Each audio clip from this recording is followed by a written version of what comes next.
Certo? Então, pessoal, vamos lá. Um bom dia, boa tarde ou boa noite, a depender do horário que estejam vendo essa monitoria. Então, vamos lá para essa segunda parte aqui a respeito agora, então, da dor, certo?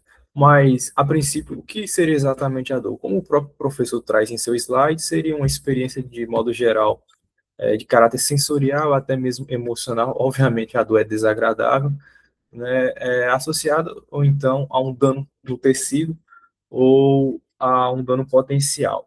Dor nada mais é do que um sintoma comum, né, com relação a diversas condições médicas. No nosso dia a dia, vamos tratar diversos pacientes que vai chegar a nós se referindo com queixas de dor e devemos nos atentar para o seguinte aspecto: dor é nada mais nada menos do que um mecanismo de alerta. Então, se o paciente chega a nós com dor, essa dor, de algum modo ou de outro, não surge assim de maneira espontânea, sem que haja uma causa desencadeadora para tal. Então, indica a nós uma certa necessidade de atenção. Não é à toa que o paciente vai nos procurar para receber atenção, para receber cuidados. Então, de modo geral, também podemos citar que há dores normais. Como assim dores normais? Dores que são dentro do esperado, dentro do fisiológico, como por exemplo, às vezes bati a quina do dedo na parede. É uma dor que é considerada normal dentro do fisiológico, que ali em alguns poucos segundos irá passar, não necessariamente necessitando de um remédio, de um cuidado ou de um médico. E, de modo geral, o professor também traz esse fenomênico aqui, que seria para a dor, né, para as características que devemos nos atentar em relação, que seria iliade, né, quanto ao início, quando que começou, onde é que está localizada, é localizada, é difusa, de modo geral, está irradiando, está indo para alguma porção do corpo, está se mantendo naquele local. Em relação ao aspecto, como essa dor é latejando, é uma dor aguda, empontada, dura quanto tempo, como é a evolução, começou, está piorando, qual a intensidade. Intensidade essa que nós veremos que tem algumas formas de classificar através da escala de dor da OMS. Porém, vamos lá especificamente para essa parte da escala. Nessa escala de dor aqui, como mostrado abaixo, seria uma escala verbal e até mesmo numérica. É uma série de desenhos de algumas fotos também de cara, né, de faces, que representam diferentes níveis de dor, sendo no nível 0 até o nível 10. De modo geral, pode ser bastante utilizada para adultos que têm alguma dificuldade de comunicação, de interpretação. Certos adultos não entendem de 0 a 10, quanto que o senhor está com doando, como assim, não entendi. Certos adultos têm essa dificuldade, até mesmo é útil para algumas crianças que estão no processo de aprendizado. E é necessário para cada paciente se tornar individual, né, para melhor estabelecer essa comunicação com o nosso paciente. Mas, assim, quais são realmente, de fato, as etapas para que ocorra a dor, para que haja dor, desde o do estímulo até mesmo a interpretação, a consciência da dor. Pois bem, tudo se inicia através de um estímulo, que é no processo inicial da transdução. Tem um estímulo, quando pega numa panela quente, desse estímulo, através de alguns receptores, que são os receptores, nossos receptores, no caso, vai gerar um sinal elétrico, que nada mais nada menos que um potencial de ação, vai ser transmitido através de nervos periféricos que vão captar essa informação, vai mandar pela medula através do trato espinotalâmico, e então vai chegar no cérebro, na parte cortical do nosso cérebro, que vai ser responsável por entender, por racionalizar, por trazer uma resposta para essa dor, certo? De modo geral, durante esse período de transmissão, ela pode sofrer com a modulação, ou seja, aumentar a intensidade dessa dor, ou até mesmo diminuir, certo? E além do mais, a parte final da dor da interpretação seria nada mais que perceber, interpretar, racionalizar em cima da dor. Então é isso. Tem-se o estímulo, a partir de nossos receptores aferentes primários, é captado esse estímulo, é levado aqui através do gânglio dorsal, faz sinapse aqui, decursa lá na frente, enfim, vai para o trato espinotalâmico e, de modo geral, vai chegar lá no cérebro para ser interpretado, certo? Mas, afinal de contas, o que é a transdução? Novamente, só para repetir aqui, para ficar, de certo modo, medular para nós esse entendimento. É transformar um estímulo nocivo, seja ele de natureza mecânica, térmica ou química, né? Aqui estão os exemplos, e nada mais é converter, pega esse exemplo que chega a nós, de modo geral, num potencial de ação, que seria o impulso elétrico, que é a fisiologia básica dos neurônios.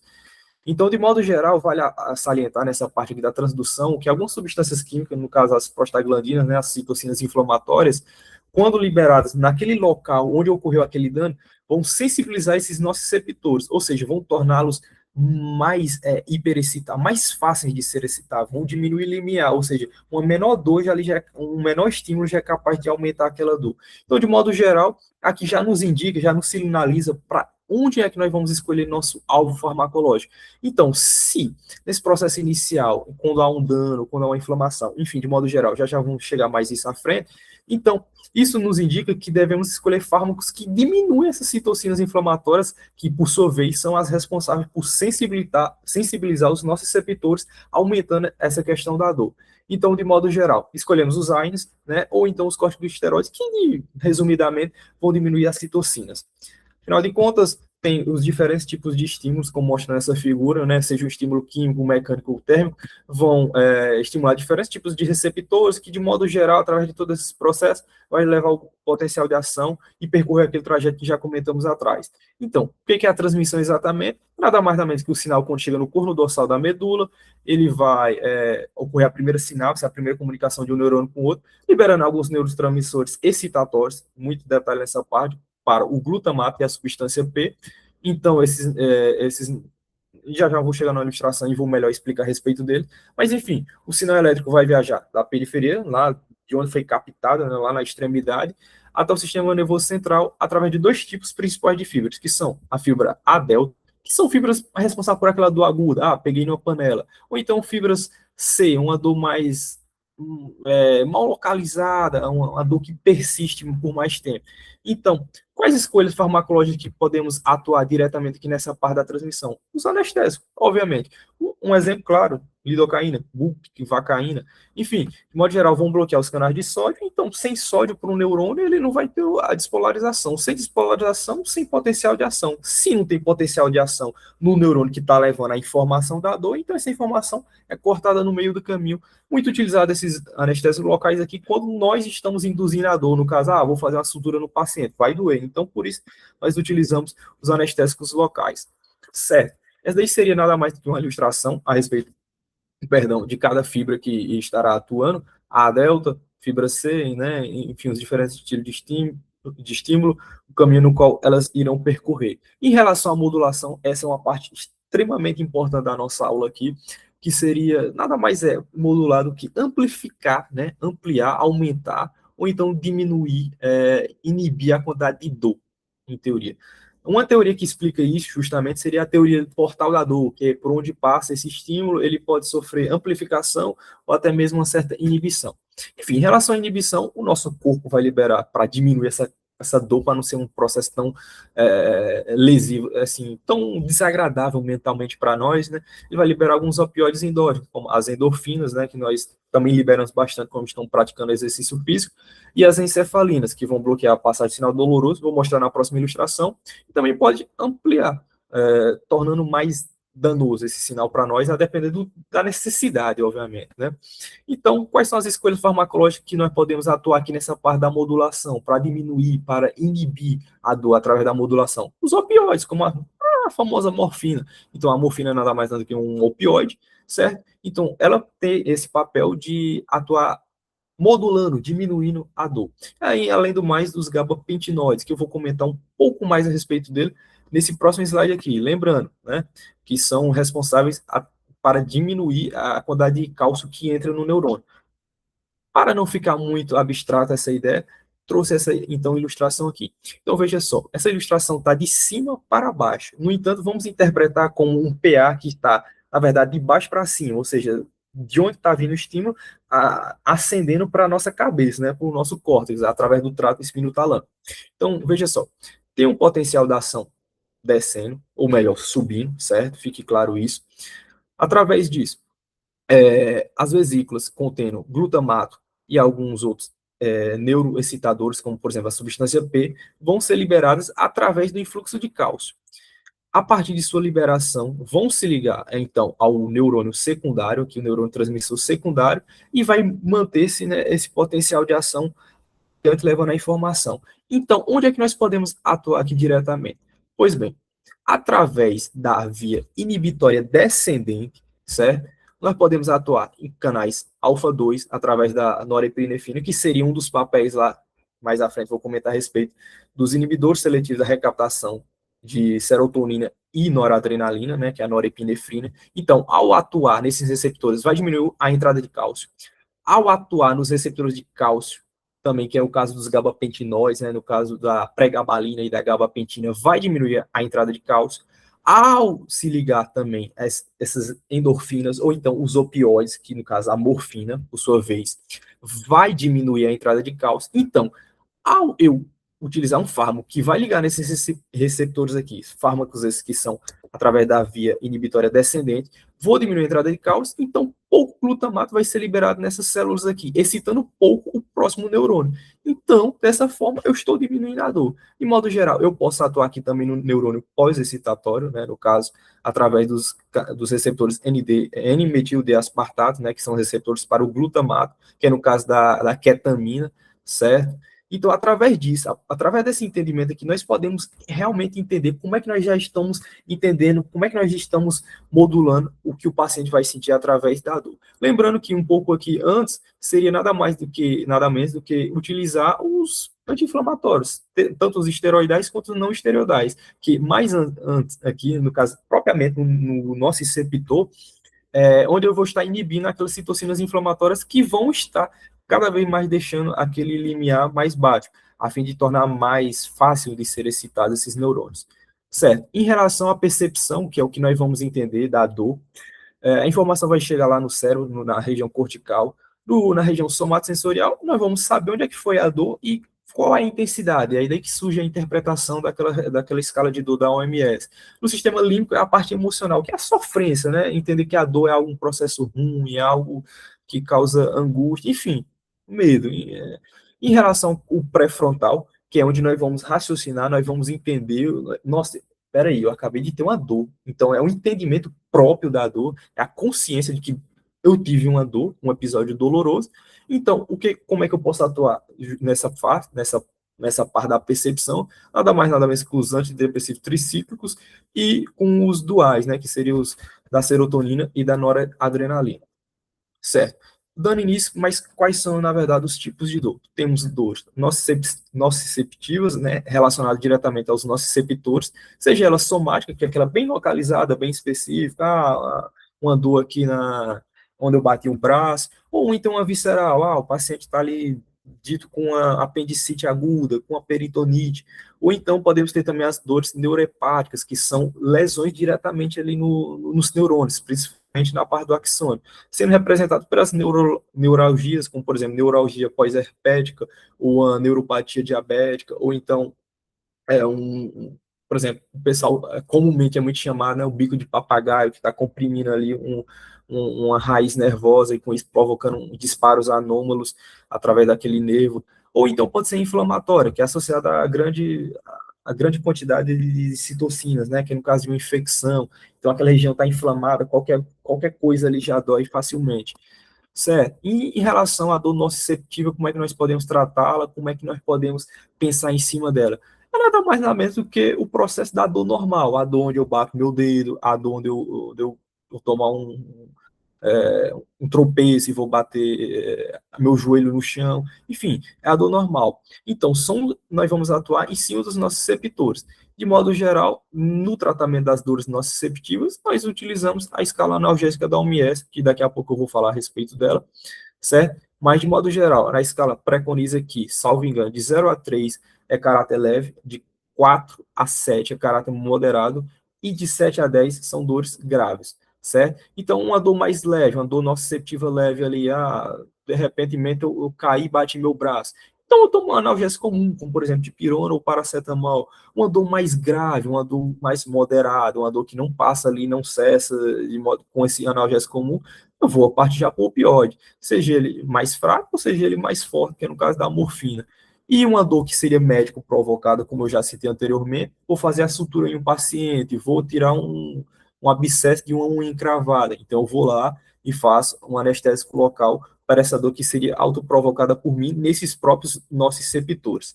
Certo. Em relação às dores neuropáticas, como é que nós podemos tratá-la? Nada mais, nada menos que, como eu bem citei anteriormente, é uma lesão ou uma doença do sistema somatosensorial, né, como, por exemplo, da neuropatia diabética, vai ser bem comentada nos períodos mais à frente. O neurônio vai estar disparando diversos sinais ali, sem necessariamente estar havendo um estímulo, ou seja, são disparos, melhor dizendo, anômalos, anormais, que vão estar provocando essa sensação de dor. Ou como nós podemos agir com base nos gabapentinoides, né, que vão lá na via modulatória, como também na percepção, ou melhor dizendo, perdão, na via modulatória, e como nos tricíclicos e nos duais, que aí sim vão na via tanto moduladora quanto na via da percepção. Em relação aos gabapentinoides, vai diminuir a entrada de cálcio no neurônio, como expliquei naquela imagem lá anterior, e com isso diminui a liberação excessiva do glutamato. Então, se eu diminuo o neuroexcitador, consequentemente, a dor ali, sem o principal mensageiro, aquela dor, aquela mensagem vai ficar no meio do caminho, certo? Em relação aqui aos tricíclicos e os duais, né, que seriam a serotonina e o norepinefrina, noradrenalina, eu vou fortalecer a via inibitória, que é aquela via que inibe a quantidade também da mensagem que vai ser transmitida.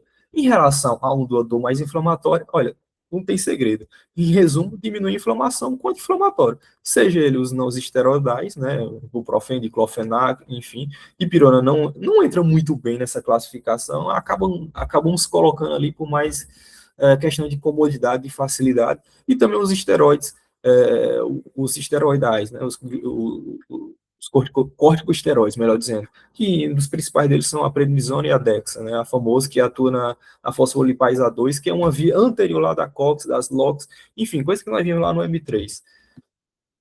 Em relação agora quais classes, entendendo um pouquinho mais dentro dessa parte, então, em relação ao Zyme, como já bem conhecemos, inibe a COX-1 e ou COX-2, a depender se forem seletivos ou não, vão bloquear a produção dessas prostaglandinas periféricas. Se eu bloquear a produção, eu vou evitar a sensibilização dos nossos receptores, que é uma de suas funções.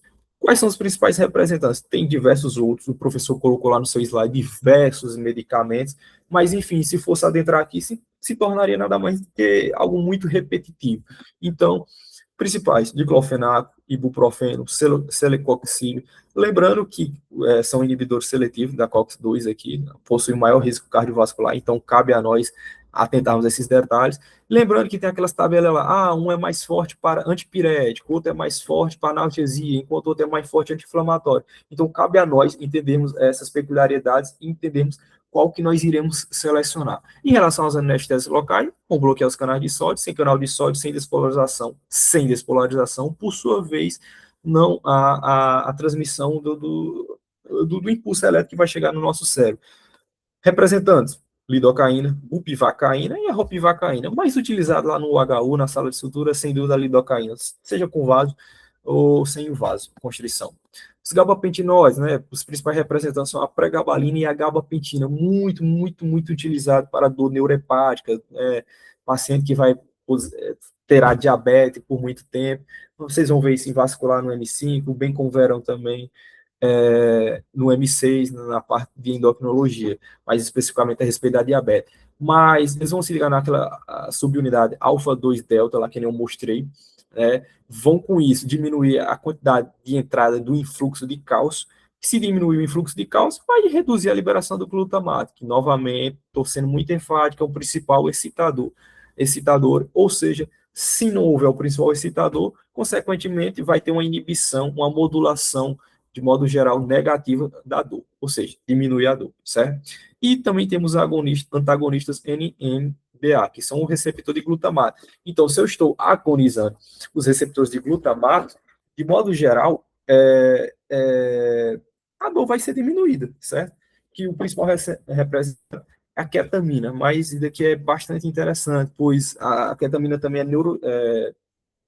reduz o drive respiratório, ou seja, só pode ser utilizada em contexto muito restrito, assim, não é muito utilizada para, tô com dor, vou passar ketamina para o paciente, né, ou cetamina, enfim, como queria falar. Novamente, só relembrando, canais NDMA, né, para a ketamina, então, ela vai impedir essa ligação do glutamato, consequentemente, tudo daqui para frente, ou seja, daqui para cima, lembrando que essa imagem está invertida, vai ser diminuído. Em relação aqui também, os gabapentinoides, ao se ligarem nos canais de cálcio, vão diminuir o fluxo, se diminuir o fluxo, diminui a exocitose dessas vesículas, né, contendo glutamato. Em relação já aos opioides, né, nada mais nada menos que, voltando à ilustração aqui, eles vão imitar essas endorfinas aqui que vão se ligar aos receptores Mi. Então, se eu estou mimetizando, ao se ligar no receptor, vai também promover o fechamento dos canais de cálcio, então vai diminuir, e claro, eles também atuam nos receptores pós-sinápticos aqui também, pós-sinápticos, melhor dizendo, aqui também, diminuindo a entrada, aqui no caso, nos canais de potássio, ou melhor dizendo, tornando mais hiperpolarizada a célula pós-sináptica, certo? Além disso, as principais representantes da classe dos opioides, eu vou trazer mais no próximo slide, alguns outros representantes com algumas de suas particularidades, mas de modo geral, morfina, fentanil, tramadol e codeína. Esses dois aqui já é um pouco mais fracos quando comparado à morfina, e a morfina é mais fraca, por sua vez, quando comparado ao fentanil, que na verdade é mais utilizado na sequência rápida de intubação para o paciente. Então, também temos os antidepressivos tricíclicos e os duais, né, da serotonina e da noradrenalina. Vão inibir a recaptação, ou seja, vão manter mais esses neurotransmissores presentes. Consequentemente, vou aumentar a atividade da via inibitória descendente e, com isso, mais tempo a dor ali vai ser diminuída e até mesmo cessada. Os principais representantes são amitriptilina, nortriptilina, imipramina. Os duais são esses dois aqui os principais utilizados, duloxetina e venlafaxina. Certo. Em relação agora a entrar em mais algumas particularidades dos opioides, destaco aqui a codeína e o tramadol. São mais fracos, são aquelas dores mais leves. Então o paciente que vai chegar lá no postinho com a dor que tentou tomar um dipirona, tentou associar com paracetamol, não deu certo, então já é uma dor ali que seria moderada para ele. Ele falou, é uma dor 6, doutor, uma dor 5, não passa com dipirona, não passou com paracetamol, pronto. Vamos indicar uma codeína. Codeína é essa que, por sua vez, pode ser associada a também o paracetamol, uma formulaçãozinha conhecida como PACO, certo? Em relação ao tramadol também, muito utilizada no HU aqui em contexto de SAMU também é bastante utilizada. A morfina seria o padrão, a droga padrão. Só, por sua vez, em dores mais graves, né? E destaco aqui o infarto, que é um dos casos, se for seguir aquele nomenclátor lá do tratamento do infarto, que é o MONABICHE, né? Morobiche, que é a primeira droga justamente para redução da dor de um infarto ou de uma dissecção aórtica, seria justamente a morfina. Claro, tem alguns outros, como a metadona aqui, que já é um pouco mais forte também, mas é mais utilizada por desmame, né? O paciente que está, digamos, viciado. Dor neuropática, pouco se vê, pouco na prática, realmente, nossa, pouco se vê. O paciente que está com uma dor ali insuportável, dor oncológica, então seria utilizado um oxicodona, é mais utilizado, que nem eu falei, para anestesia aqui, para uma intubação do paciente, no caso do fentanil, e a buprenorfina, pouquíssimo utilizada, pouquíssimo prescrita mesmo, mas é mais utilizada em dores crônicas aqui, mas torna muito dependente, torna a pessoa muito dependente, certo? Em relação agora também Agora, já para nós finalizar a nossa parte da monitoria aqui, para dar mais uma noção geral em quais dor que eu vou utilizar qual fármaco. Então, novamente, recapitulando, uma dor mais visceral, nociceptiva, como por exemplo, uma cólica renal, né? Que é uma dor de uma víscera, propriamente dita. Então, quais drogas seriam associadas? Um opioide, talvez só uma dipirona com paracetamol não vai ser possível. Então, associa um opioide fraco, como uma morfina ou tramadol, mas algum antiespasmódico, como escopolamina, por exemplo. Além disso, uma dor somática, o paciente acabou de sair de um pós-operatório de ortopedia. Pois bem, podemos tornar multimodal, tanto lá naquela via inicial, utilizando a dipirona para diminuir os anti-inflamatórios e também o analgésico potente, utilizando um AINE propriamente com paracetamol e também podendo ser utilizado uma codeína, né? Então poderia ser utilizado um PACO mais uma dipirona, que já combina o AINE mais o opioide. Uma dor inflamatória, o paciente está com uma dor de garganta, uma faringite, dá um AINE para ele, dá um diclofenaco, não passa, dá uma Dexa intramuscular para ele, que seria um corticoide, uma dor neurohepática, por sua vez, o paciente teve herpes, ficou as vesículas lá, foi curado, usou a ciclovir, no entanto, ficou com a dor crônica do herpes, com essa neuralgia pós-herpética, que é horrível essa dor. Então, se utiliza lá os triciclos, como, por exemplo, a pregabalina, ou então perdão, troquei aqui, utiliza um triciclo, que seria amitriptilina, ou então os gabapentinoides, que seria a pregabalina. Uma dor mista, paciente com câncer, essa é das piores dores possíveis, às vezes tem que colocar bomba de morfina, que é um opioide, colocar o wine justamente, fazer associações. Ou seja, esse é o fim da nossa monitoria. As principais questões aqui era mais a respeito de entender, não somente decorar o fármaco, a classe e a principal indicação, mas sim entender as vias da dor, saber onde exatamente cada droga vai atuar em uma daquelas vias ali da dor, bem como, de modo geral, os tipos de dor e quais drogas são mais efetivas para cada um daqueles tipos de dor. Tem lá no slide do professor diversas outras drogas ainda, como, por exemplo, deixa eu ver se eu me lembro, alguns eu não me recordo bem agora aqui, mas alguns para dores musculares mais específicas, assim, como a 5-benzaprina. Então, tem esses detalhes minuciosos, mas esses detalhes podem ser mais, eu não vou dizer deixados de lado como secundários, mas esses detalhes menores, assim, na verdade, não é a base principal da farmacologia da dor. São mais questões que se aprendem com o tempo. Obviamente, é necessário aprender para a prova também, mas o principal, o núcleo, é exatamente isso que foi dado à monitoria. Caso haja alguma dúvida, pode nos procurar no privado, que com certeza buscaremos a resposta para tais.